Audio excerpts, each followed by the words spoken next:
Сегодня закончил ремонт датчика положения коленчатого вала, двигатель X20 XL Омега 2-литровая.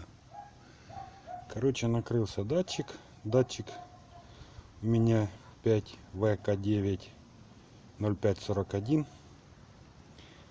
Короче, там еще и с датчиками тоже проблема. На разных машинах разного года выпуска. Эти датчики разные.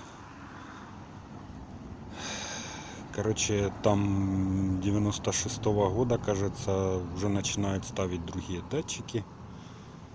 То есть при выборе надо обязательно смотреть, желательно по ВИН-коду, потому что разные датчики, совсем разные. Они похожие, они одинаковые, но они не взаимозаменяемые. В общем, насмотревшись и в ютубе, и почитал по форумам, решил сам отремонтировать. Так как говорят, датчик сам в принципе не ломается, а ломаются, вернее не ломаются, а в основном рассыпаются у всех провода. Вытянув датчик, так и оказалось, провода были рассыпаны полностью, и решил их заменить. Так как датчик стоит 2000 гривен, как бы дороговато брать китайское фуфло, оно все равно не подходит, дешевое, деньги на ветер, а сам датчик 2000 гривен. В общем, решил поменять провода, раздолбал датчик сзади, перепаял, новые провода купил, перепаял их там полностью, залил все эпоксидкой. Вот фишка тоже видно, не видно, не знаю. Фишка тоже залита эпоксидкой. Пришлось раздалбывать всю фишку аж до самых клемников там, чтобы добраться, потому что провода заходили и в фишку, так же само рассыпанные полностью. Пришлось всю фишку раздолбать, а теперь по новой вот эпоксидочкой залил, и все отлично, все гуд, все прекрасно, все работает. Проблема еще в чем? Смотрел, как кто меняет, на разных машинах по-разному. Именно на моей модели 97-го года выпуска, для того, чтобы добраться до датчика положения, вот он пошел, заходит туда вниз, и вот он провод заходит туда дальше, уже ниже термостата, заходит он между натяжительным роликом натяжителя и термостатом. Он там заходит, проходит за такая как бы планка, на которой держится и гидроусилитель руля, и компрессор кондиционера. То есть гидроусилитель и компрессор держатся на одной планке. Для того, чтобы поменять датчик, пришлось откручивать компрессор кондиционера полностью, потому что там под компрессором еще имеется один болт. То есть, не сняв компрессор, не открутив трубки, вы его не поменяете. Там 4 болта. Вот здесь 2 сверху и 2 снизу. Один под подушкой, а один именно сзади самого, под компрессором кондиционера. То есть некоторые там наполовину отдвигают, кто-то там гидроусилитель руля снимает. У нас тут все совсем по-другому. То есть разные модели по-разному. Тут гидроусилитель не снимается.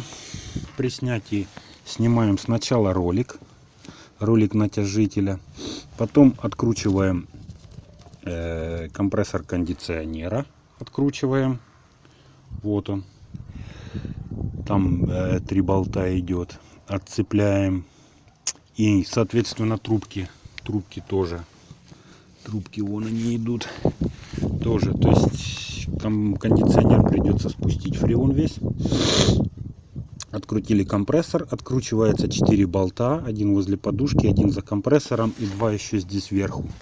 Щуп у меня не откручивается, то есть не открутив эту планку, там вообще нереально туда, ну вообще нереально залезть. То есть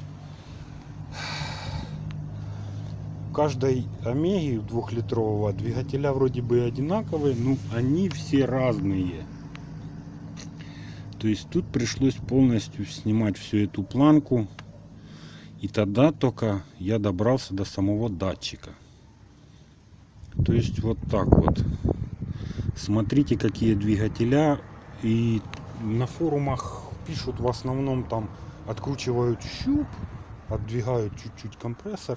Нет, здесь этот номер не проходит. Потому что надо компрессор откручивать полностью. Гидроусилитель не трогаем вообще. Он на резиновых, у нас на резиновых трубках идет. То есть и эта планка как бы вся потом висит на этих трубках гидроусилителя. Его вообще не надо не сливать, ничего. А компрессор придется открутить, потому что там стоит болт сзади него. Ну и вот такие дела. Спасибо ребятам из Ютуба и на форумах, которые рассказали, как заменить этот провод. Ну, в принципе, ничего сложного.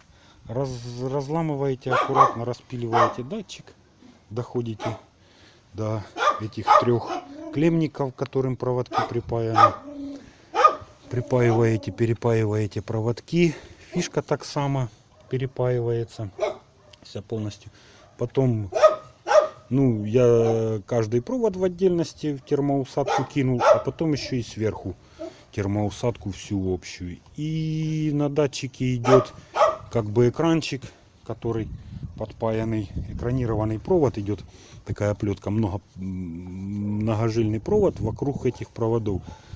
Подпаяна она к желтому проводу. То есть я тоже ее как бы назад поставил, все тут оплел. То есть я не знаю, зачем тут экран нужен, не нужен. Ну, если на старом датчике он был, то я его тоже так же само сюда перепаял и сделал, завел машину, все прекрасно работает. То есть, в принципе, как говорят правильно, датчику ломаться там нечему. Ломается, вернее не ломается, а в основном провода. У меня датчик был 95-го года, я сам в шоке. Там кусочек провода остался. И сейчас заведем кусочек. И на кусочке провода было написано 0295. То есть датчик родной. Как машину купили, так его никто и не менял. Ну что, поехали. Вот, все. Машина холодная, я еще не прогревал. Так, завел, попробовал, все отлично, все прекрасно. На холодную машину. Ой, все отлично работает. Так что экономьте деньги, не ленитесь, меняйте провода. В принципе, любой мастер более-менее элементарный, который знает понятие, как попаять провода, отремонтирует себе этот датчик, ничего сложного, сэкономит 2000 гривен. 2000 гривен сейчас деньги. То есть, как бы